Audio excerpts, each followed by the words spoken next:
Assalamualaikum warahmatullahi wabarakatuh. Waalaikumsalam warahmatullahi Assalamualaikum warahmatullahi wabarakatuh. Waalaikumsalam warahmatullahi wabarakatuh. Bismillahirrahmanirrahim. Alhamdulillahirabbil alamin. Wassalatu wassalamu ala sayyidina Muhammadin al-fatih lima khuliqa wal khatim lima sabaq. Nasir haqqi bil haqqi wal hadi ila siratikal mustaqim. Wa ala alihi wa sahbihi haqqa qadrihi wa miqdaril azim. Hasantukum bil hayyil qayyum alladzi la yamutu abada. Wa dafa'tu ankum su'a bi alfi la haula wa la quwwata illa billahil aliyyil azim. Rabbi shrah li sadri wa yassir li amri wahlul 'uqdatam min lisani yafqahu qawli. Amma ba'd. Yang kita hormati bersama para kiai, para tokoh masyarakat, dan para bunyai, para pejabat dari TNI dan Polri, para hadirin dan hadirat, wabil khusus Banser, mudah-mudahan dimuliakan oleh Allah. Akramakumullah, amin ya rabbal alamin. Mengapa kita memperingati Maulid ini? Kita memperingati Maulid ini merupakan ungkapan syukur kita kepada Allah Subhanahu wa Ta'ala,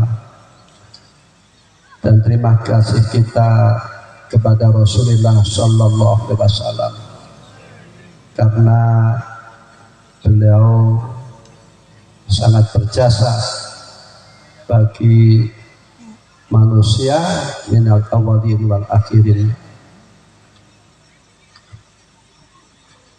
Kalau bukan karena Kanjeng Nabi, kita tidak mungkin akan selamat dari api neraka. Kalau bukan Kanjeng Nabi, kita tidak mungkin akan masuk surga. Dan atas kelahiran Rasulullah Sallallahu Alaihi Wasallam, atas diutusnya Rasulullah Sallallahu Alaihi Wasallam, kita supaya bahagia, kita supaya gembira. Yang mana Allah mengatakan, "Qul bi fadlillahi wa bi rahmatihi fa bidzalika falyafrahu wa khairum mimma yajma'un." Katakanlah Muhammad, dengan anugerah Allah supaya orang-orang bahagia, orang-orang senang. Dengan rahmat Allah supaya orang-orang bahagia, supaya orang-orang senang. Orang yang bahagia, orang yang senang dengan anugerah Allah dan rahmat Allah itu lebih baik daripada bunga atau senang dengan harta yang dikumpulkan, atau lebih baik daripada jabatan yang diraih. Umumnya manusia itu dengan harta yang dikumpulkan dia akan senang. Umumnya manusia itu dengan jabatan yang diraih dia akan senang. Namun Allah mengatakan, dengan anugerah Allah supaya kalian bahagia. Fadlullah, kata Abdullah bin Abbas, adalah al-ilmu. Dengan ilmu supaya kalian bahagia. Dengan ilmu supaya kalian senang. Dengan ilmu supaya kalian mempelajari. Ilmu itu banyak. Al-ulum katsirah, ilmu itu banyak. Dan ilmu nanti dibagi menjadi dua. Satu, ilmu yang diberi hukumnya fardul ain. Tiap-tiap orang harus bisa. Kalau tidak, dia berdosa.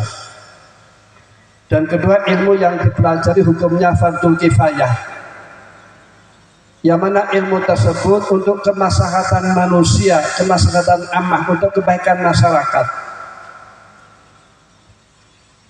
untuk kemaslahatan secara umum, seperti halnya ilmu pertanian. Ini fardul kifayah. Sebab bila mana tidak ada orang yang ahli pertanian, maka kehidupan akan timpang. Juga ilmu yang dicari hukumnya fardul kifayah, yaitu ilmu kedokteran. Ini harus ada di suatu desa. Kalau tidak ada yang jadi dokter, maka semuanya akan berdosa. Fardhu kifayah, bila mana tidak ada yang menggeluti, maka menjadi fardhu ain. Kalau orang sakit, ini kan kehidupan akan timpang. Namun tertibnya orang mempelajari ilmu yang hukumnya fardhu kifayah, ini harus setelah belajar ilmu yang dipelajari hukumnya fardhu ain. Al-ulum katsirah, ilmu banyak, namun yang penting ilmu itu 3. Satu ilmu yang penting adalah ilmu tauhid. Ilmu tauhid itu minimal, ini fardhu ain, wajib bagi orang mengerti bacaan asyhadu alla ilaha illallah wa asyhadu anna muhammadar rasulullah. Saya bersaksi tidak ada pangeran yang hak disembah kecuali Allah, dan saya bersaksi bahwasanya Nabi Muhammad adalah Rasulullah sallallahu alaihi wasallam. Ini minimal harus mengerti arti bacaan tersebut, atau minimal mengerti arti bacaan la ilaha illallah Muhammadur Rasulullah. Ini merupakan kewajiban. Selagi orang itu bersahadah, selagi orang itu mengucapkan asyhadu alla ilaha illallah wa asyhadu anna Muhammadar Rasulullah, walaupun dosanya kayak apapun, nanti akhirnya akan masuk surga. Allahumma adkhilnal jannah, amin ya rabbal alamin. Ada sebuah cerita ya, ada ahli nar, ahli neraka. Ini digambarkan, ini dialog. Seandainya kamu memiliki apa yang kamu untuk membebaskan dari siksaan neraka? Jawabnya, bila mana saya memiliki dunia dan seisinya, maka saya akan buat nebusi supaya saya selamat dari api neraka. Padahal kamu diminta lebih ringan daripada itu, supaya kamu tidak menyekutukan Allah, supaya kamu bersaksi bahwasanya tiada ada Tuhan selain Allah dan Nabi Muhammad adalah Rasulullah. Namun kamu tidak mau menyatakan, tidak mau menyaksikan. Dengan arti, selagi orang itu meyakini tidak ada Tuhan selain Allah dan Nabi Muhammad Rasulullah, maka orang akan masuk surganya. Allahumma adkhilna jannah, amin ya rabbal alamin. Selamat datang Abu Karam Kiai Subhan Maimun. Fadhil Kiai.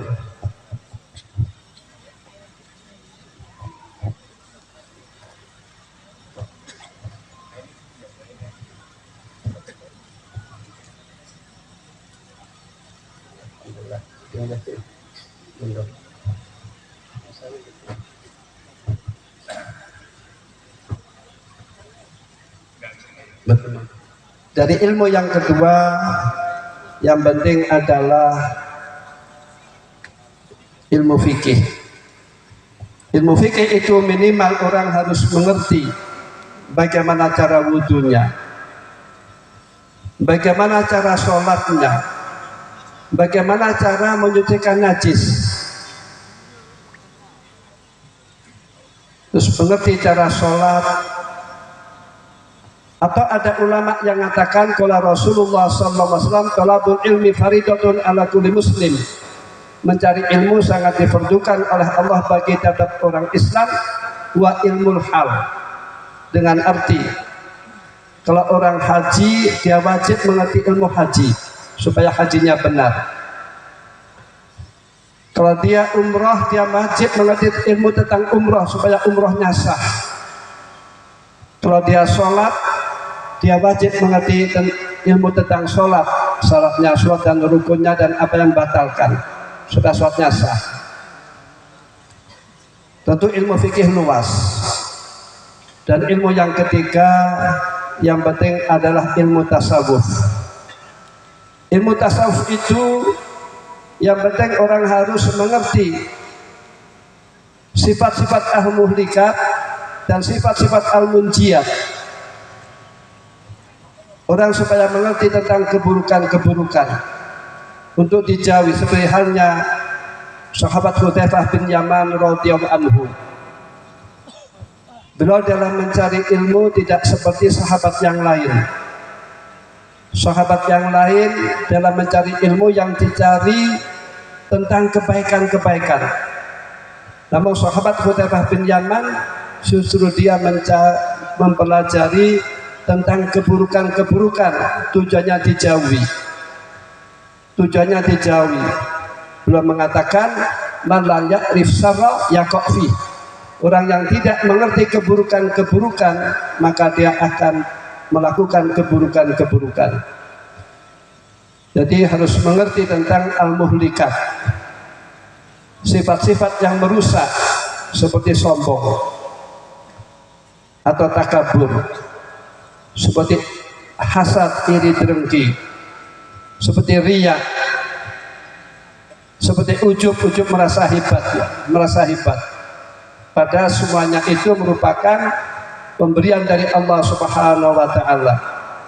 Orang cerdas, orang bisa memahami ilmu agama ini bukan karena kepintaran kita atau kekuatan kita, namun ini merupakan pemberian dari Allah Subhanahu wa Ta'ala. Orang bisa sukses dalam ekonomi misalkan, ini karena pemberian dari Allah Subhanahu wa Ta'ala. Orang bisa demikian, ini merupakan karena pemberian Allah Subhanahu wa Ta'ala. Bila mana orang itu misalkan saja oleh Allah akalnya diberi sinting, akan bisa apa? Kalau dia diberi oleh Allah stroke, akan bisa apa? Jadi semua apa yang diraih oleh manusia ini merupakan pemberian dari Allah Subhanahu wa Ta'ala.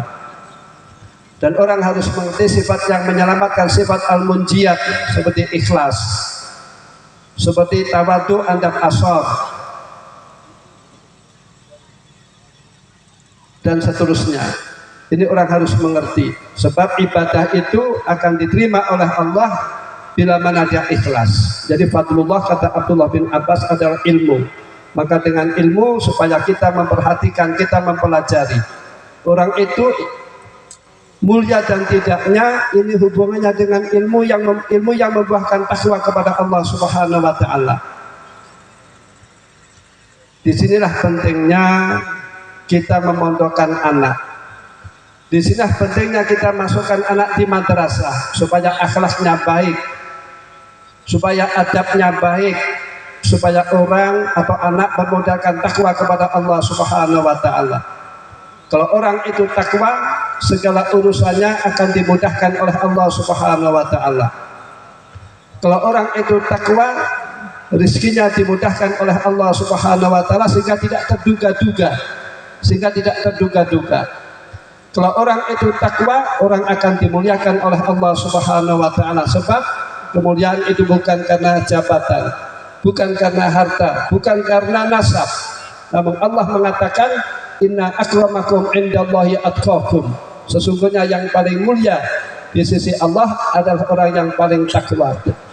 Dan orang yang takwa besok tempatnya di surganya Allah. Allahumma atilna jannah, amin ya rabbal alamin.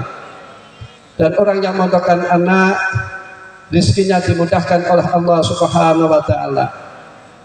Dan orang yang memondokkan anak diberi pahala oleh Allah Subhanahu wa Ta'ala. Dan orang yang memondokkan anak besok oleh Allah akan dimuliakan. Dengan arti, kalau anak dipondokkan kan akan menjadi benarnya, akan mahabbah kepada Allah, akan mahabbah kepada Rasulullah, akan mencintai ulama, mencintai orang-orang sholihin. Maka anak yang demikian besok derajatnya oleh Allah dimuliakan di surga.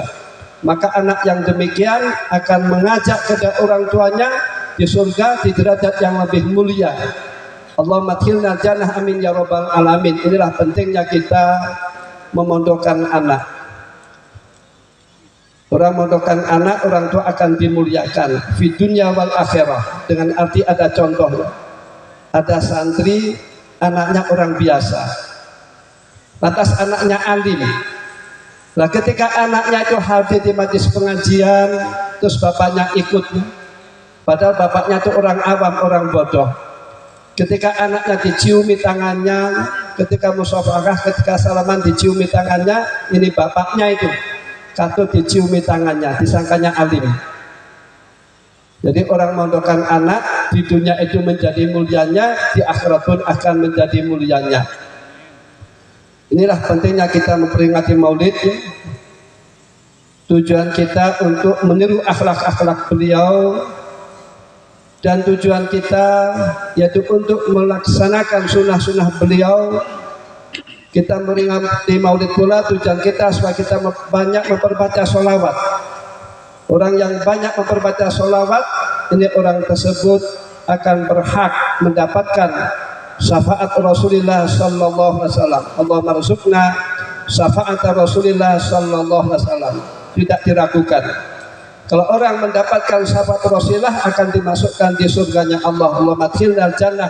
Amin ya rabbal alamin. Ayyuhal hudur rahimakumullah.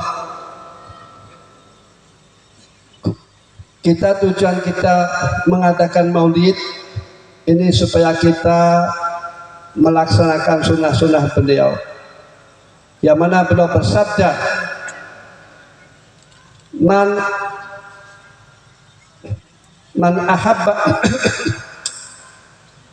ahabba sunnati faqad ahabbani wa man ahabbani kana ma'i fil jannah, rawahu Tirmidzi. Barang siapa yang mencintai sunnah-sunnah Rasulullah, sunnah Rasulullah dilakukan, dilaksanakan, diperhatikan.